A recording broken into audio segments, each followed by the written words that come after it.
Hey, Mr. Fix-It-All here. I haven't seen any videos on YouTube about this particular fix.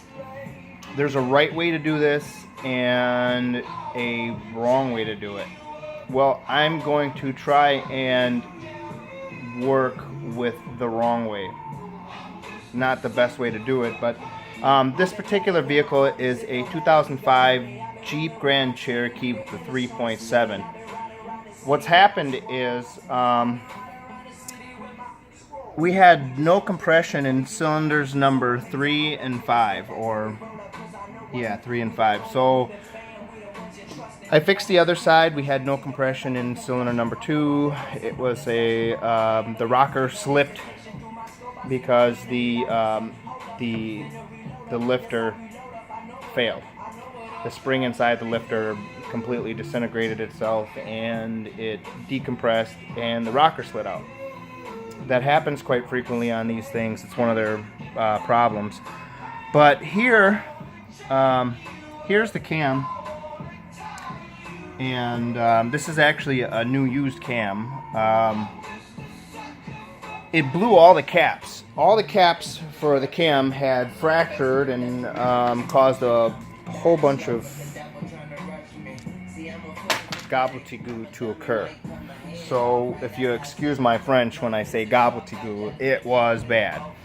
All my rockers except for cylinder number 1 were shot.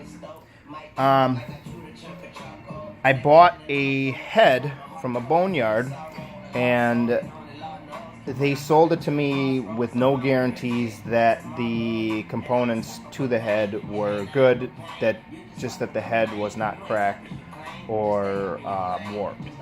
So I don't know how some of these junkyards can do so, but they charged me $200 for a whole head. And if you look, you can see in the head all the valve seats are shot. There's no way I'm just going to do a head job on this thing, and this particular customer has like no money. It's a mother of like 3 kids with a regular minimum wage job, just trying to make ends meet. They need this vehicle pretty bad, and I have no other fixes other than sending this head out and getting it machined and then doing a whole head job. We're looking at a couple grand here in work just to do the head and all that. Well, I'm gonna attempt to make another fix hopefully semi-reliable. I can't promise, I'm not doing it the correct way. There is a right way and a wrong way, and I am doing it kind of half-assed. So if you follow me, what I did was I put the because the old cam was chewed up, I put the new cam from the head that I got in here. Make sure that the cam was seated in the old head correctly and nobody took it out and leaned it on its side or took a couple of the caps off and let the cam stretch itself. So this cam appears to be pretty straight. I needed the caps to it, so what I did was I borrowed the caps from the other head. Now these things are machined on top of the head, so what I'm doing is really sketchy. I tightened the caps down. I did everything, lubricated everything up. I put the oil in between the caps, put the caps down. Now these caps are familiar with this particular cam already, but they're not familiar with this head. So everything has got to be mated before we can try and overcome the problems that we are facing. So what I did was I put all the caps back on it, the head. I put all the rockers back in it so that it's got tension on everything, and I give the motor a turn. I actually give it a few turns. I've got the fuel pump fuse out so that I can turn it without it trying to start.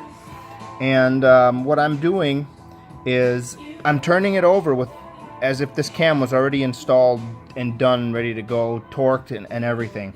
So I got that done, and I'm spinning the engine over. I'm spinning it over for 10, 15, 20, 30 seconds. In some cases, if I could let it go for a minute without blowing up the starter, I would. But then I'm going and I'm feeling each cam cap, each cam hold down for heat. So I spin it over until I know I've created friction, and then I grab it. This was my first one, the N1, number 4.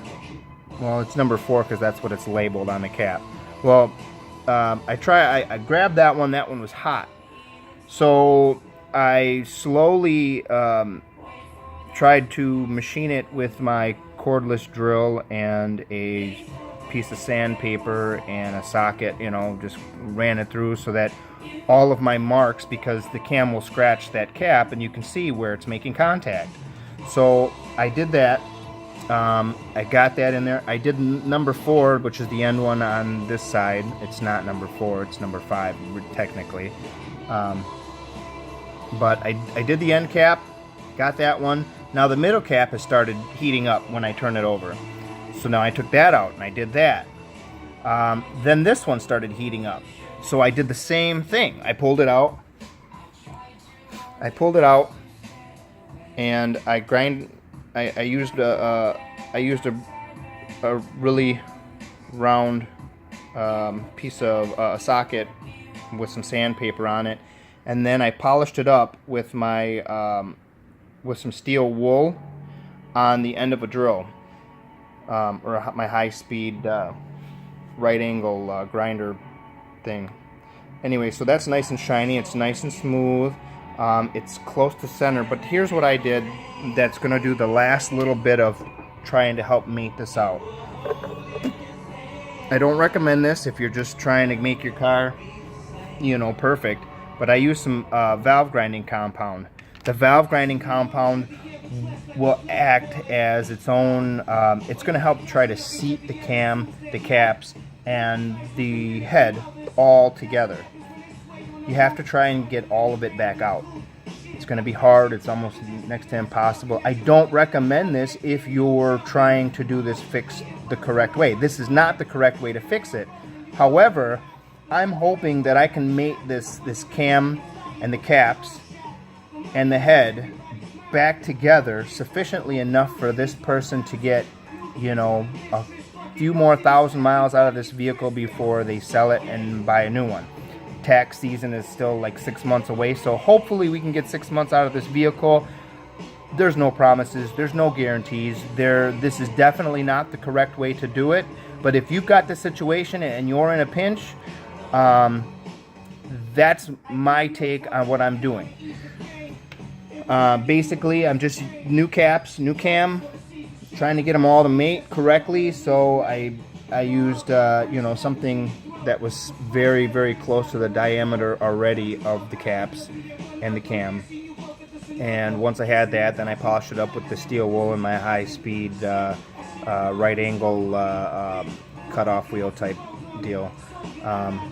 So that's nice and polished up and nice and smooth. It's pretty round. My last step is going to be using the valve grinding compound, going through it, and hopefully that will take enough material out of the cam, cap, and head that they should seat pretty good.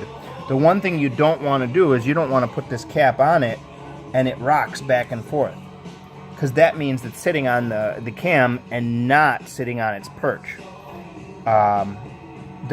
You don't want the cap and the cam and the head to be binding. You'll make heat, you'll make friction, you're going to shorten the life even more than we're already shortening the life of this vehicle. However, this is what I'm doing and it should work. This should give her 6 months.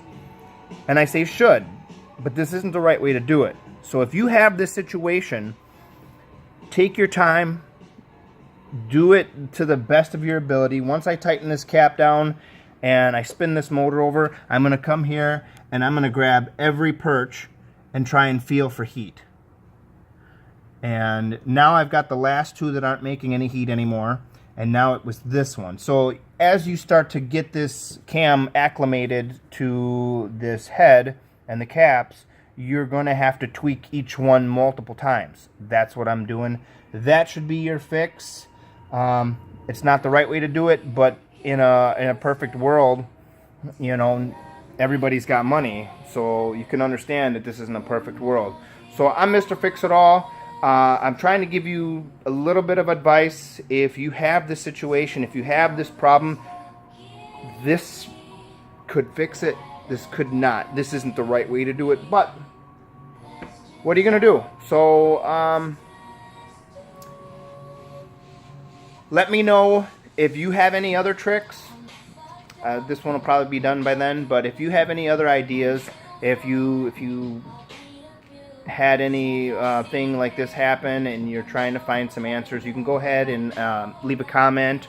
Definitely like this video, because I have not seen anything about this, and there's a lot of people saying, oh, well, you can put the caps on, just be careful, don't over tighten them, don't do this, don't do that. But it's not the right way to do it. The right way to do it is change the head, or take this head to a machine shop and have them resurface the the cam and bore out the all the whatchamacallits. Anyway, hope this helped you out. I hope that this problem happens to you and you found a fix that works better than the fix that I'm doing, because honestly, I wouldn't do this in any other circumstance. So have a good morning, afternoon, evening, whatever you're doing. Like this video. Mr. Fix It All, over and out.